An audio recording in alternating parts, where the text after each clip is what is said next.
Хонорарците повторно излегоа на улица. Овој пат маршира од Министерството за финансии до зградата на Уставниот суд, каде поднесува иницијатива подпишана од 6040 граѓани, преку која се бара да се разгледа уставноста на законските измени кои предвидуваат плаќање при донеси на хонорарите.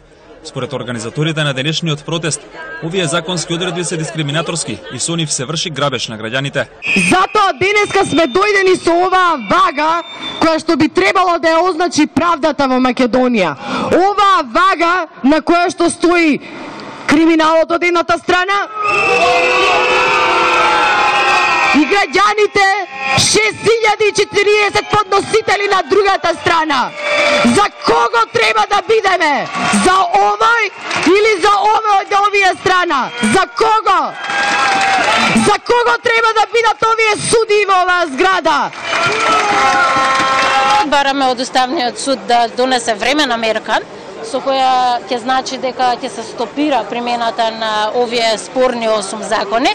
Понатаму бараме да свикаат јавна седница на која ќе расправаат за иницијативата и конечно да ги поништат неуставните одредби од законот. И на денешниот собир присуствуваа голем број уметници, кои се една од најзасегнатите категории од обврската за плаќање при донеси на хонорарите.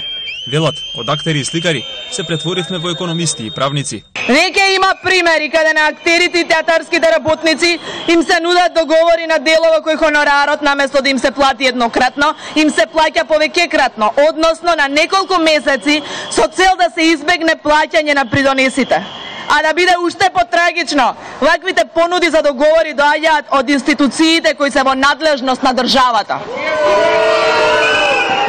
Досегашните протести против плаќањето при донеси на хонорарите не ја натераа владата целосно да ја укине оваа обврска. За сега се покажа дека реформата не функционира во пракса.